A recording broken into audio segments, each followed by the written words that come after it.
Então vamos lá assistir os 5 maiores erros e acertos de Jujutsu Kaisen do arco de Shibuya pelo canal do Cronosfera. Vamos ver o que o nosso querido e amado Guto tem a dizer sobre esse arco. Cara, se eu falar tudo que eu tenho que falar sobre Jujutsu, não vai.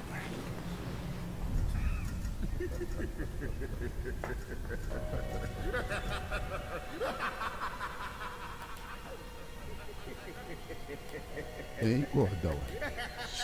Está por aí? Aqui é o rei das maldições. Rapaz, O Sukuna. o homem já tá vendo o Sukuna já, ouvindo. Parece que você está um pouco incomodado com a minha presença, seu poxa. O que você acha de salvar o Shibuya hoje? Ou quem sabe, destruí-los? Olha, o Francisco está fazendo dublagem pro Guto.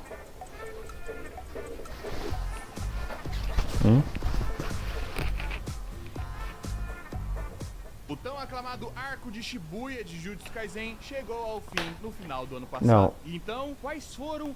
Agora, se o Francisco já não tiver feito, o homem arrebentou. Ou não? Não. Podia, hein? Podia, hein?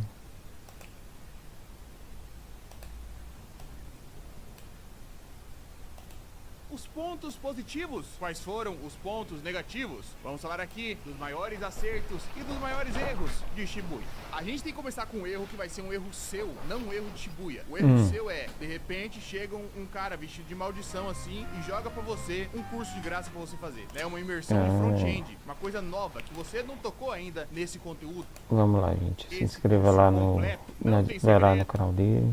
A Loura não me patrocina, Bom, então. antes de tudo, acho bom lembrar aqui que eu não li o mangá de Jujutsu. Então esse arco aqui eu estava esperando e foi tudo novo. Foi completamente novo tudo o que aconteceu. Por bem e por mal. Porque eu confesso que o hype que o pessoal colocou em cima desse arco foi no mínimo gigantesco. Mas, Guto, pela cara que você começou o vídeo, então você vai dizer que Shibuya é um arco ruim. Não, não vou dizer que é um arco ruim. Eu não sei como é que é no mangá. Mas pelo tanto que falaram, tanto que hyparam, eu sempre desço minhas expectativas. Porque, né, eu não gosto de deixar levar por expectativa dos outros. Nem a minha. A expectativa dos outros, eu não gosto de deixar levar. Mas ainda assim, faltou alguma cosita ali. De qualquer forma, vamos falar sobre coisas boas e coisas ruins. Começando por uma boa, que é, bom, o Sukuna. Ah, cara,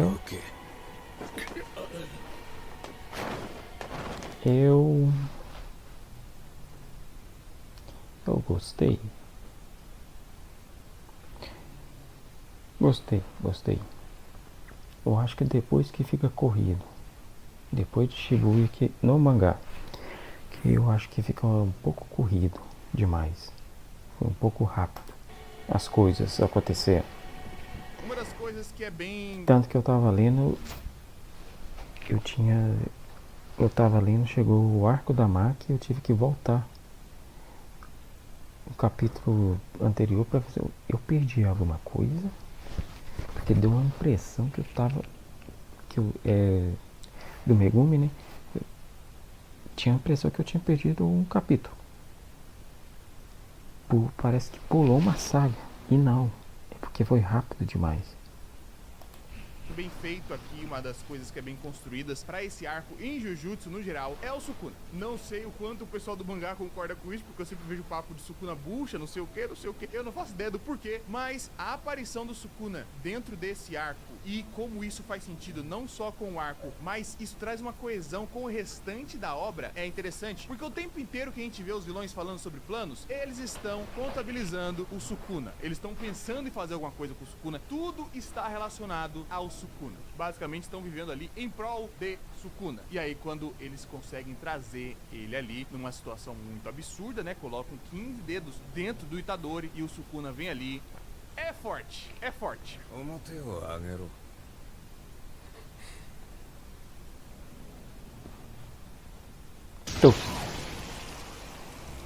Já Porque era. ele vem como um elemento de caos meio que fora do que tá acontecendo naquele arco. Ele não vem necessariamente pra poder ajudar um lado, não. Ele vem pra fazer as coisas dele. O restante que tá no caminho, o restante que se vire.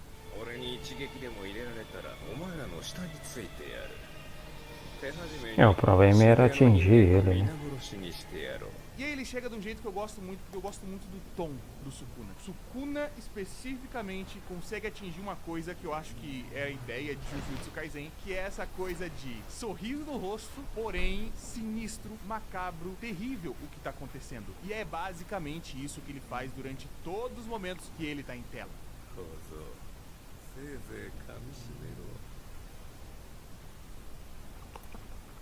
Cara, eu gosto do Sukuna porque ele é ruim. Ele é ruim. Que tomara que não faça um Sukuna bom, não. Pra mim tem que ser ruim. E destrói a outra, e sai na porrada com tudo. E aí começa a sair na porrada no meio da cidade. E cara, aquela luta inteira, que meio que não é uma luta, mas enfim, depois vira uma luta, né? Quando ele encontra o bichão lá, o Mahoraga, mas esse Mahoraga. bicho aí,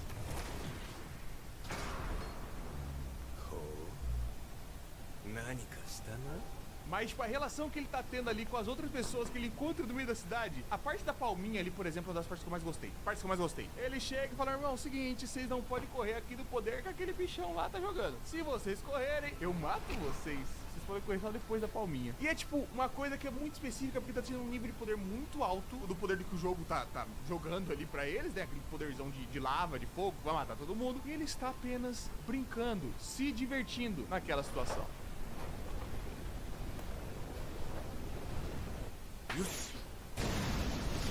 Cara, isso foi muito tenso, velho, esse episódio.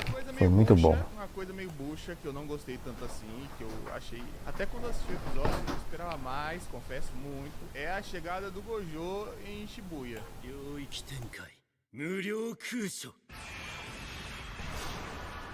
Eu não sei se eu não gostei do jeito que foi feito o roteiro ou do jeito que foi feita a parte técnica. Assim, a parte dele ter matado ali algumas maldições, ter acabado com nossa mina planta, até ok. Eu gostei. Tem algumas coisas aqui em questão narrativa, mas eu acho que a direção deixou ele meio bucha. Ah, olha só, o Gojo vai se mover agora muito rápido e vai lidar com um monte de problemas ali antes de aparecer as maldições, porque ele usou agora a expansão de domínio, pá, e aí fica 15 minutos dele correndo, e aí você fala, caralho, mas se ele correu aqui durante 15 minutos de episódio, ele deve ter corrido na vida real pelo menos umas 500 horas. Aí não, aí você descobre que todo aquele tempo que ele correu era realmente uns 3 minutos da vida real, e você fica...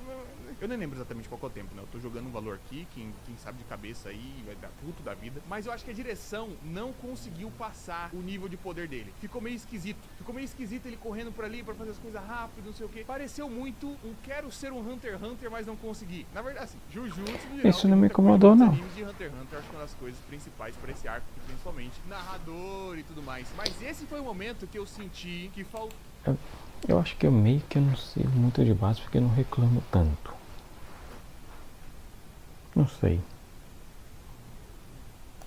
Tanto a direção pra conseguir executar, quanto o texto pra trazer isso pra direção e saber executar isso melhor. Porque nesse momento eu lembrei diretamente daquele episódio de Hunter x Hunter que a gente passa, sei lá, o episódio inteiro passou 2, 5 segundos. Até que eu não sou tão crítico assim, não. Vai conseguindo guiar tudo, e aí a narrativa se fecha. Porque, não sei como funciona, não sei como o Togashi faz isso, mas ele faz. E aqui eu senti que era, olha só, eu quero ser um Hunter x Hunter, mas não necessariamente eu consigo. Essa parte eu achei um pouquinho pior do que podia ter sido.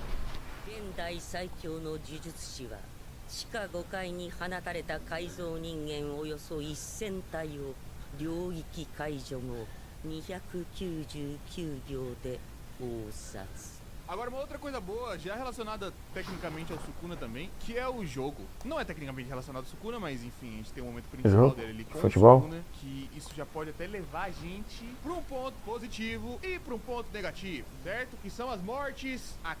Mas vamos falar especificamente do jogo, porque, né, é um momento bom ali.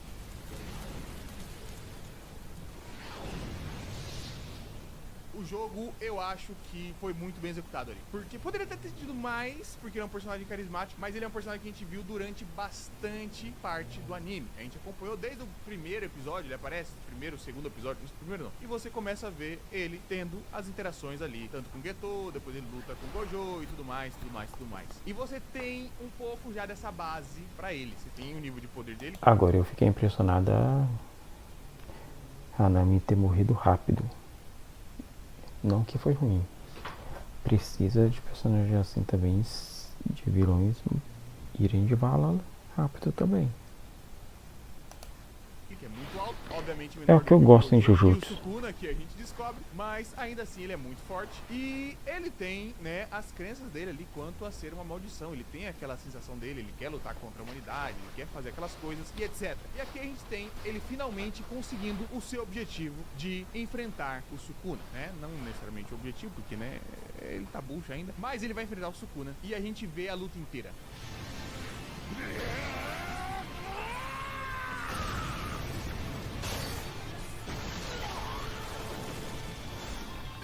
Tanto da parte Não, técnica, isso não foi uma luta, né? Isso foi uma humilhação, né? essa luta é inacreditável, muito da hora todo o conceito trazido ali, quanto da parte emocional da parada. 術師呪霊1000年前やった中ではマシな方だった誇れお前は強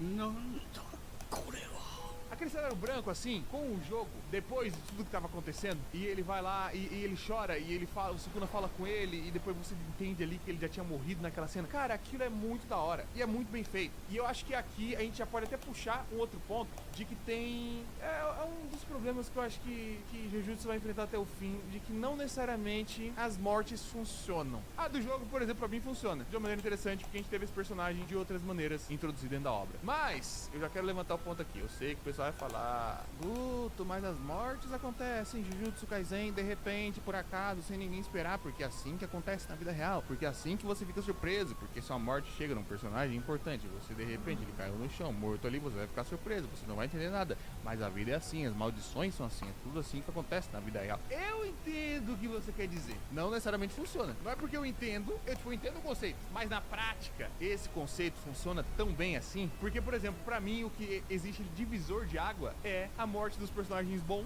e a morte ruim dos personagens que poderiam ter sido bons e a morte dos personagens ruins que a gente não liga. E aí, na hora que você tem personagens tipo jogo e também nosso querido Anamin, que eu vou falar daqui a pouquinho, você vê a diferença abismal desses episódios para episódios em que personagens que são teoricamente grandes morrem como se não fossem nada, né? A própria mina planta, outros personagens ali dentro, porque a Daphne de repente foi, tá bom, passa. A própria morte, que não tá morta, né, no caso, nosso querido Nobara tá quase semi-morta. Tá ali, né? Tá viva ali, vai Tá jogada lá até agora. Talvez um dia. A própria morte da Nobara, ela caminha ali na meiota, porque a gente Ah, de todos eu acho que ela é ela que não morreu. Coisa da Nobara durante esse arco, antes de chegar no episódio da morte dela em si, porque, né, chegou no episódio da morte, a gente viu bastante coisa no anterior também, mas poderia ter tido mais um pouquinho, sabe, pra dar aquele gostinho maior.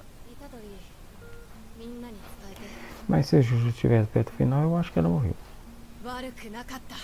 Se essa morte fosse do Fushiguro e não da Nobara, eu acho que teria mais impacto porque o Fushiguro apareceu mais ali durante alguns episódios. Ou tive essa sensação, pelo menos, por conta não. das lutas que ele estava executando. Mas minha questão é, se a gente tem umas mortes de personagens que são Ah não, o Fushiguro não podia morrer agora não, porque não ia quebrar a narrativa mais pra frente.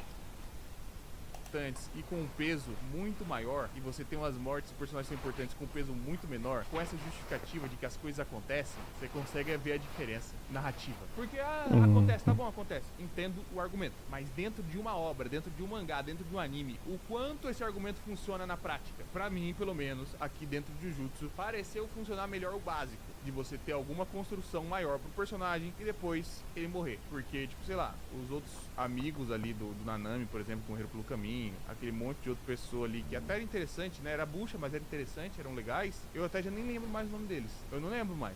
Mas é assim, Jujutsu é uma obra que o autor tentou, ele surpreendeu a gente, fugindo do clichê, tipo do Junpei, Que todo mundo pensava que ele ia ser da escola Jutsu, mas não, ele foi lá e esfregou essa cara. Não é bem assim. Com vários acontecimentos acontecendo ali que a gente não esperava. Mas mesmo assim ele tem que colocar algumas clichês para poder fazer funcionar, senão não tem como.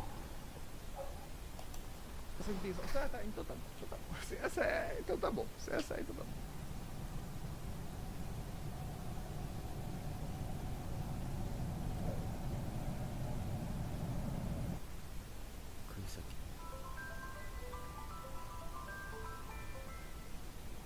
Próximo ponto positivo, lutas, né? A gente tem um arco aqui repleto de lutas e tem muitas lutas interessantes. Quero Muito destacar boas. aqui a luta que a gente colocou no nosso top 10 de lutas do ano. Não, nem top 10, mas enfim, melhores lutas do ano. Que foi a luta do Itadori contra o seu querido irmão Choso, que inclusive foi uma cravada que a gente deu completamente aleatória e de alguma forma está se provando real, né? Então, nem digo.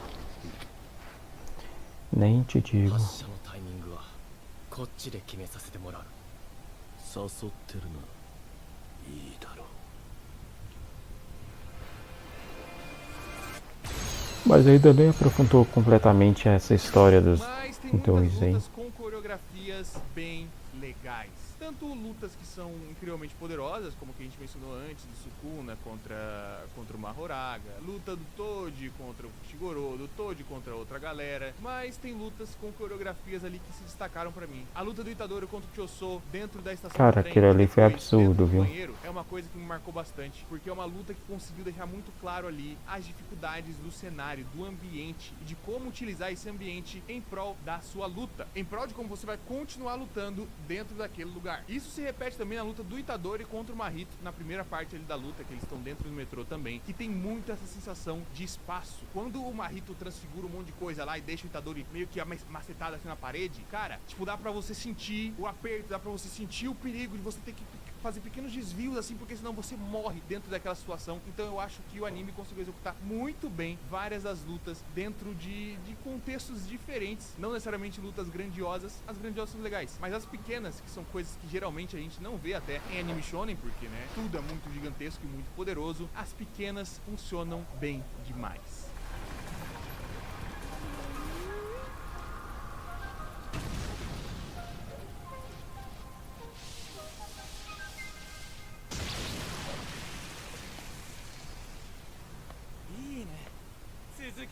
Agora, o outro ponto negativo pra mim em Jujutsu, não só essa questão narrativa de como personagens morrem, não sei o que, mas eu acho que tem alguma falha estrutural ali. Jujutsu pra mim, na verdade, por mais que eu goste pra caralho, é uma obra que ela é muito mal montada.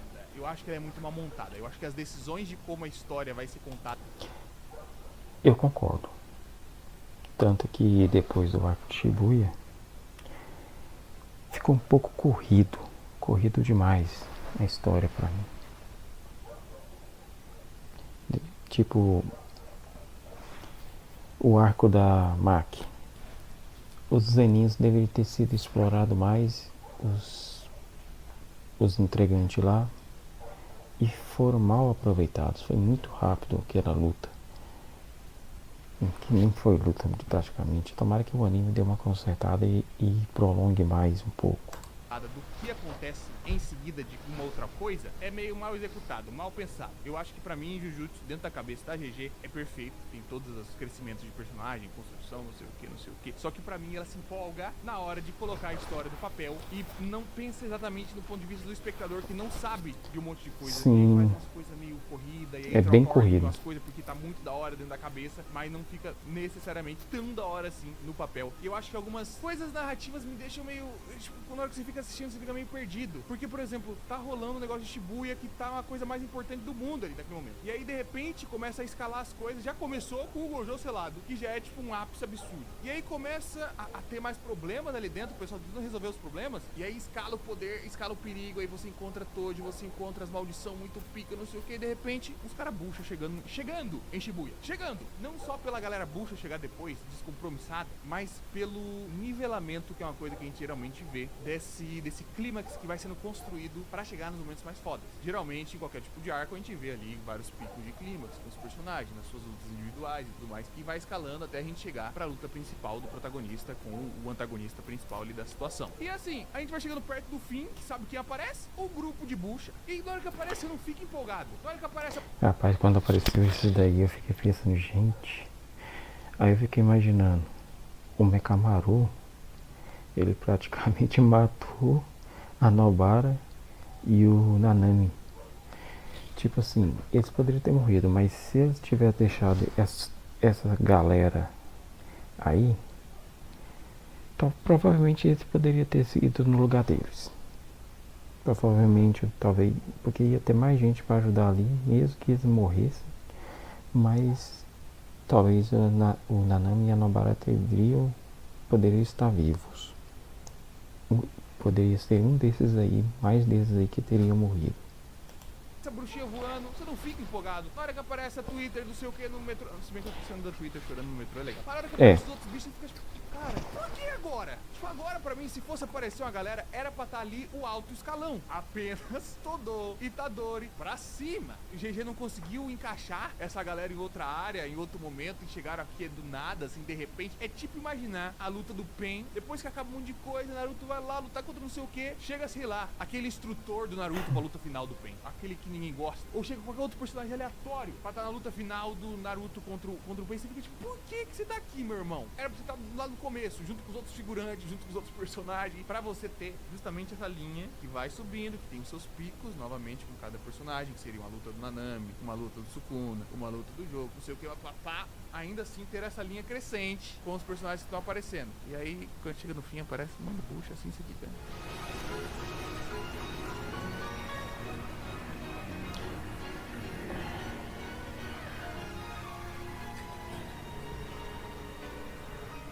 Por falar em aparecer, já vou colocar outro ponto negativo aqui. GG, por que você gosta tanto do design do Gedo Mazou? Como é que chama? A estátua de Naruto. Porque assim, todo bicho de Jujutsu vira o bicho pau sem olho. E o Mahito não foi diferente. Cara, essa foi uma decepção. Essa eu confesso que foi uma decepção inteira. Mahito tá o anime inteiro falando sobre atingir sua verdadeira forma, sobre como as coisas vão acontecer, sobre não sei o que lá outro. E aí o Mahito tá lá, e aí ele atinge a verdadeira forma dele, e é um robôzão com os olhos tapados, com a boca, com o dente, igual qualquer outra criatura de Jujutsu. Igual uma Horaga, não, uma Horaga é muito mais da hora. Igual a Mina Planta, igual o Gedo Mazou de Naruto, igual tudo. E eu fiquei olhando aquele design e falei, gente, e aí o poder dele é duro, é ser duro. Aí você fica, mas tanto potencial pra possibilidades diferentes aqui nesse momento, tanto em questão de design, quanto em questão de poder, em questão de um monte de coisas. Eu confesso que essa parte aqui eu pontualmente não gostei, achei pouco criativo, achei pouco inédito, achei pouco tudo. Só achei muito ruim. 硬い生身であの時以上に Agora a gente tem que falar sobre a melhor coisa. A melhor coisa desse arco, que eu acho que é indiscutível, que é nosso querido Nanami. E tudo que envolve ele. Ah, sim, esse aí foi o melhor personagem do arco. Pra mim.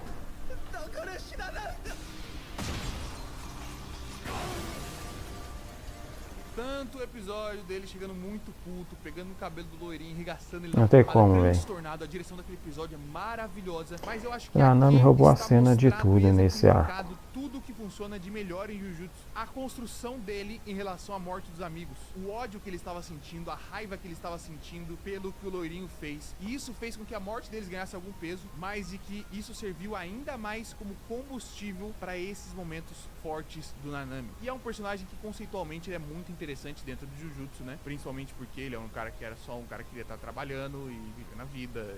Ele não queria se envolver em tantos problemas maiores, os poderes dele vêm disso e tudo mais, o background dele como um trabalhador médio japonês. Então, ele tem um conceito muito fechadinho, pra mim é um dos personagens mais fechadinhos de Jujutsu. Nesse momento, pra mim, é o melhor, né? O que eu mais gosto, o que eu mais gostava, mas que até o seu último momento, para aquela cena final dele, foi esplendorosa. Foi simplesmente magnífica a cena dele tocando aquela música clássica enquanto ele tá lutando contra as outras maldições que estão aparecendo e ele se imaginando, ele sentindo a sensação daquelas férias que ele sempre quis ter.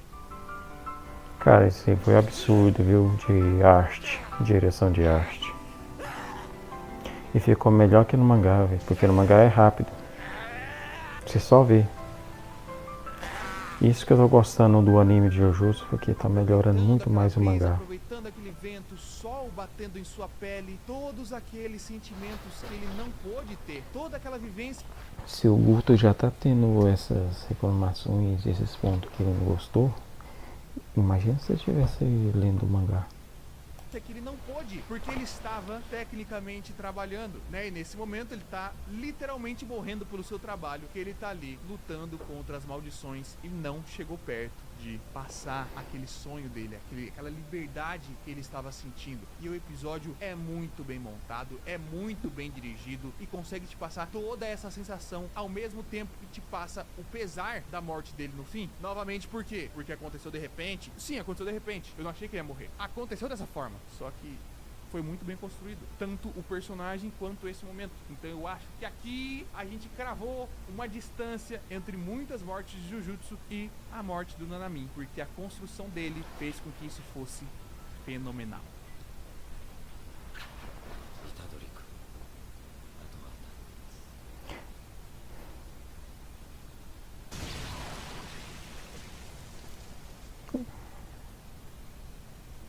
Agora essa legenda E aí. deixa aí nos comentários os pontos que vocês... Agora essa legenda aqui ficou melhor, né?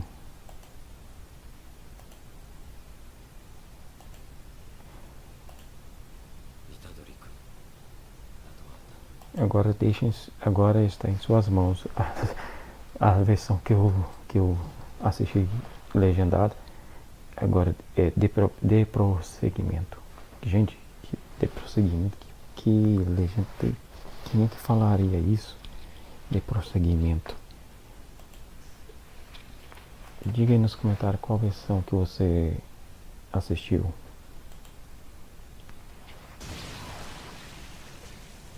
Mas ainda preferi agora é com você. E deixa aí nos comentários os pontos que vocês concordam desses que eu falei, os pontos que vocês discordam, o que você mais gostou de Shibuya, o que você mais odiou, como é que foi essa sua sensação, tendo lido o mangá ou não. Conta aqui pra gente nos comentários. E fui. Eu já falei nos meus pontos e é isso mesmo.